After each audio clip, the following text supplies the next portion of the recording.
Let's return to This Week in America. Here's your host, Rick Bratton.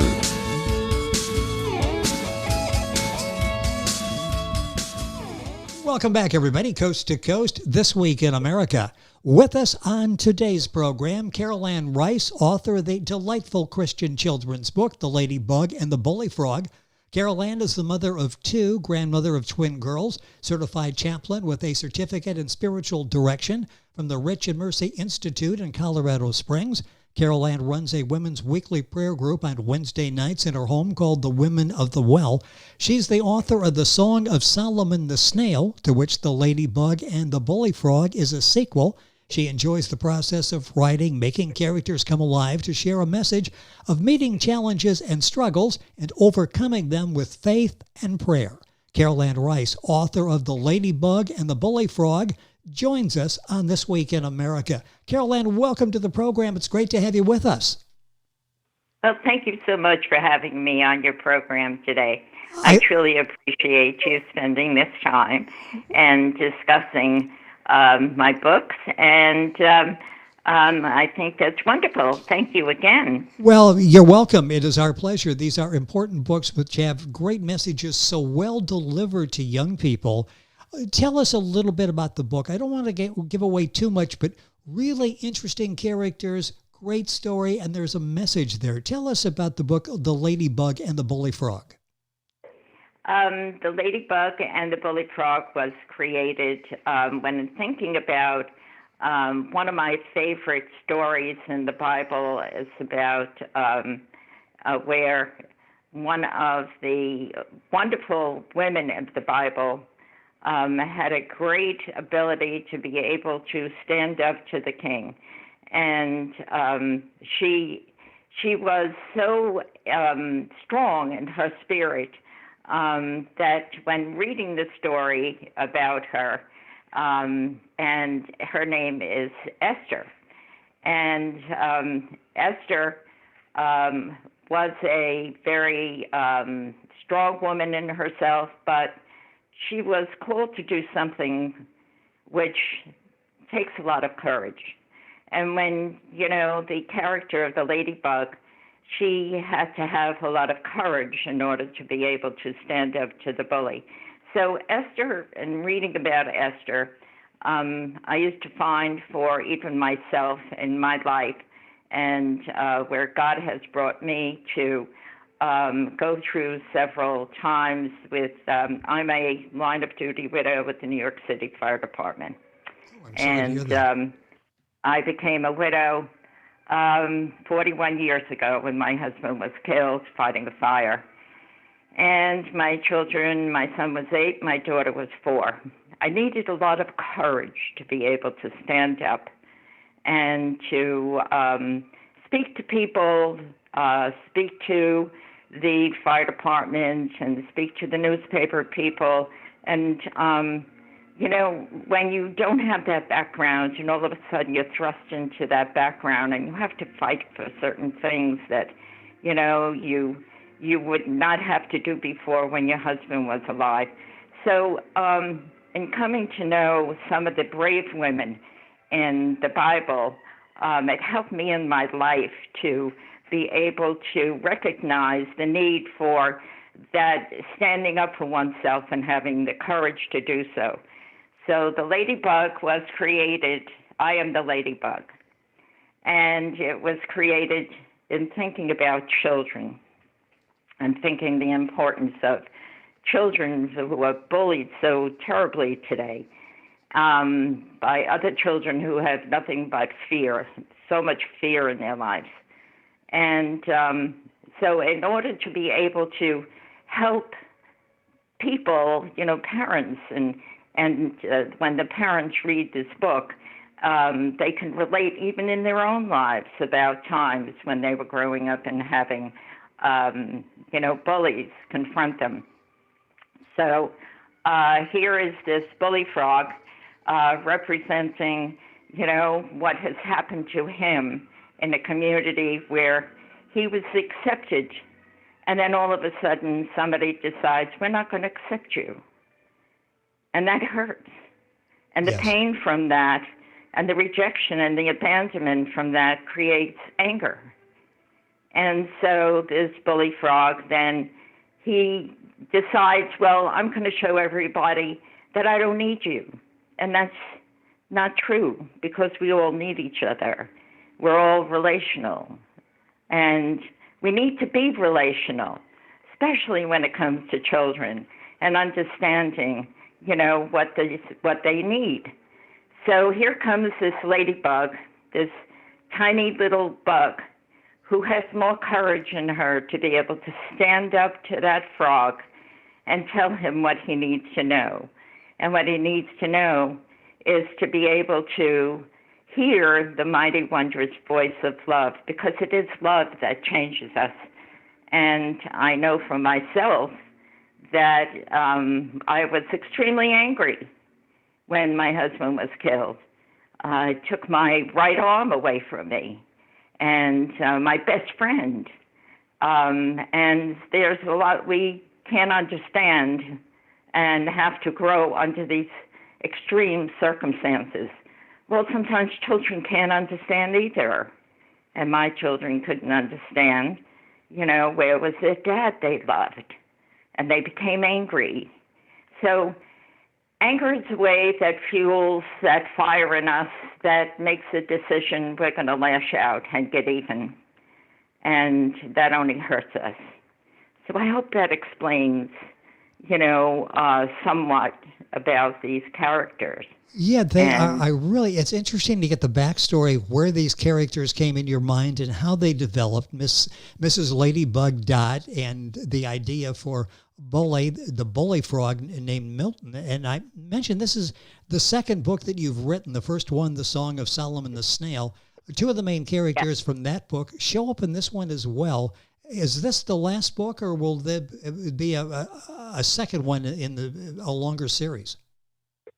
Well, there is another book that is in the making at the moment, and it is being taken care of by my illustrator, Charles Berton, and Charles is a great guy. I mean, I was so blessed to have had him in my life, and he's a gift. My first book, I was wondering just how I was going to be able to portray these characters that came from my mind under, circumstances. Sometimes, and the pain in life produces a gift. Yes. And so with this third book that is coming out, we're hoping that it will be for the new year. Charles is working on the characters. They're also very wonderful. He's such a delightful man to work with the characters. He's always suggesting some great things, to be able to have these characters come alive. And, children, when they see them, I run them by my nieces and nephews, and the younger ones want to touch them. They want to. It's as though they're actual living characters. And it's funny when they experience the books. But, Charles is, like I said, working on the third. This is the third book, and hopefully we'll see that soon. A very talented illustrator, Charles Berton, that's working with Caroleann on the book, The Ladybug and the Bully Frog, working on another project. Tell me a little bit more about Solomon Snail. Here's the title character, really plays a pivotal role in the story of the sequel. Talk about him. Here's a sage character, a wise character. Why did you make the snail so important? Well, actually, this book came about because of a situation that I was going through in my life, very emotional time. And as I was thinking on this particular problem that was existing in my family, it was about being rejected. And so as I was thinking about this and I was praying about how I was going to be strong enough to be able to get over my emotional self. And what came to me in the course of prayer was thinking about my grandfather. And my grandfather played a major role in my life as a child. When I was 5 years old, my grandfather in the summertime would come for a date, and he would take me out to the city in Manhattan, where they had push carts, and we would do shopping for the day because there was no huge supermarket chains or any of that. You purchased your food day to day. And so my grandfather would take me to the push carts in New York City, and we'd go to the fish market. And in the streets, there would be these baskets filled with all sorts of crabs and snails and so forth. And my grandfather would say to me, pick a snail. And we'd take it home in a brown paper bag, and it became my pet. And when thinking about it, was as though God was saying, think on this. Think on how your grandfather played a major role in your life. Think about the snail. And the snail my mother would put in a bowl and put a little water and some lettuce in there for it. And eventually, during the course of the week, the snail would get out of the bowl and it would creep down the side of the building of which I lived in. And so my grandfather would find that my pet escaped. And he would take me back to the fish market. Yes. He'd say, don't worry about a thing, and we'll go back to the fish market and we'll get another one. But what came to me was about Solomon. And Solomon was a very wise king. And the Song of Solomon in the Bible, I would always reflect upon the love of this man for this woman and how much love my grandfather had for me and how he took care of me. But most of all, how this pet, thinking about how clever this pet was, that it took its time, it was slow, as it meandered out of the bowl and down the side of the building. And also in thinking about the Song of Solomon the Snail in the Bible. So between the both, I began to write. And I prayed about what I was writing. And the book was written in a day, believe it or not. Wow. It was so God said to me, I'm going to show you the gift that I have for you. The gift that you had as a child is now going to be a greater gift in your life. And you're going to be able to write about the snail who hears the mighty, wondrous voice of love. It was love that I heard. It was always love in my life that I had heard to propel me to go forward, to create. We all have gifts inside of ourselves, but we spend too much time looking at the outer courses of the pain in our life, yes, rather than experiencing the joys that we have and being grateful for that. So that book was written in a day. I couldn't believe it myself. If anybody would have told me prior to my turning 70 that I would be an author, I would have said to them, I don't think so. I don't think so. Well, and you are, and a successful one. Caroleann Rice is our guest on the program. The book is The Ladybug and the Bully Frog that we're talking about specifically. Boy, the time is going by so quickly. And the book emphasizes the importance of prayer. We don't often see that in children's literature. How important is prayer, and how important is it then to teach prayer to young people? I have always felt, and even with my own children and raising them on my own, that having prayer in your life, knowing that there is a God who loves you so much and wants the best for you. And children need to know that, especially because there's so many influences in the world that pull them away from God and want them to understand there is no God. You don't have to answer to anybody. And that's not true, because God does exist. And God always existed in my own life. And I can remember as a child growing up in the public school system, we always had prayer. I grew up knowing the 23rd Psalm in the 4th grade in public school. And there was no problem with children and with us praying in the course of the day. It made a huge difference. We knew that there was God above watching over us and wanting to help us. And even with the testing, the teacher would say to us, well, maybe we should pray about that. Yes. And prayer does wonderful things in children's lives. It helps them to understand that not only does God love them, but he also has greater plans for them. And so when we think in terms of praying, that time, that special time, it pulls us away from all the stress and all the worries and all the fears that children have. And it brings them into a place in their self, in their minds and hearts, that God is there to help you. He's always there to help you. And he was always there to help all of us. And our teachers would teach us how to be kind to each other, how to care about your neighbor, how to extend your hand to your neighbor. And so as time went on, all of that was taken. And it's up to the parents to be able to teach the children the importance of prayer. We need God in our lives.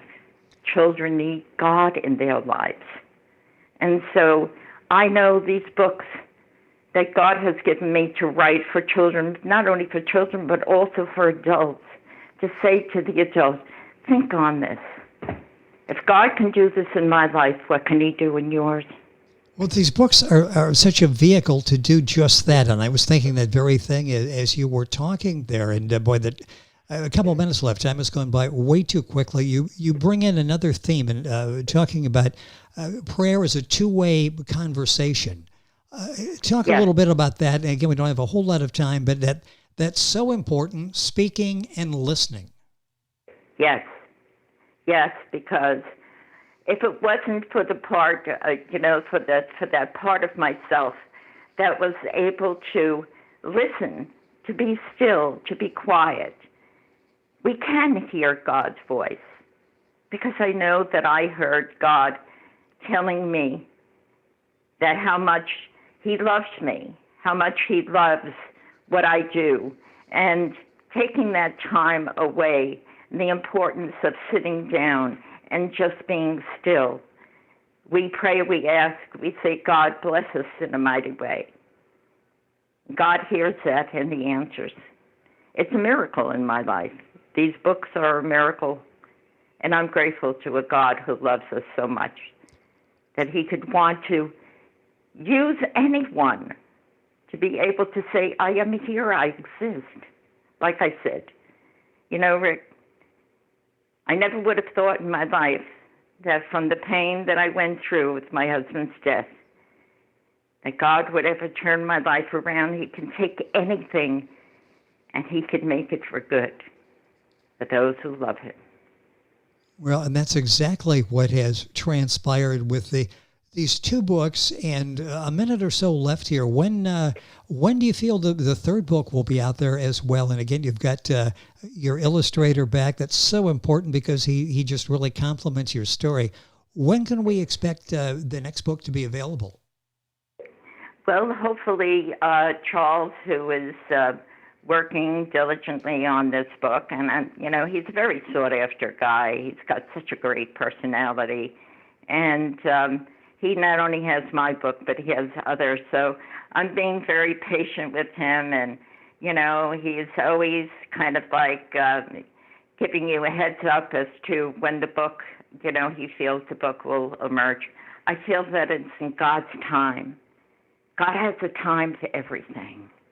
And I believe that when Charles Berton is finished with the book, it will be the time for that book to emerge. Because I know from the past books and wondering when those books were going to be birthed. Well, the same goes for this one. And it's very unusual. It's got a great storyline, and the characters in there are funny.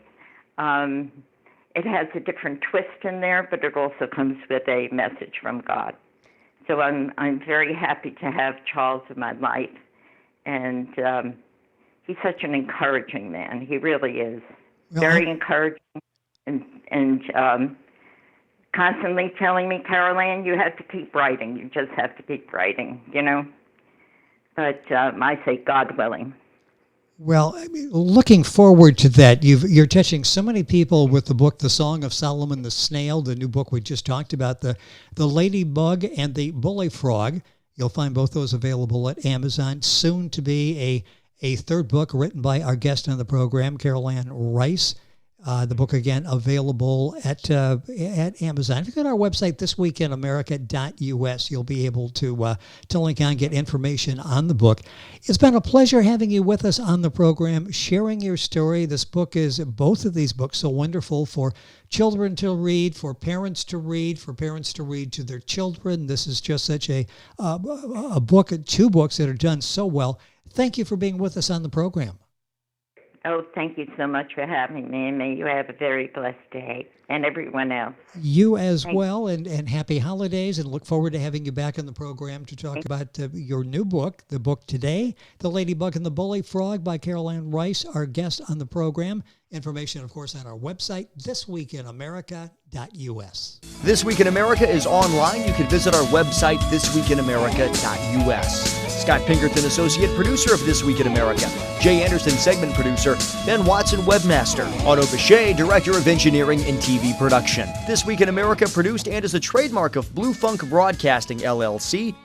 For information on all of our guests and to listen to this week's show, our website again at thisweekinamerica.us. And I'm Sean Bratton, Executive Producer of This Week in America.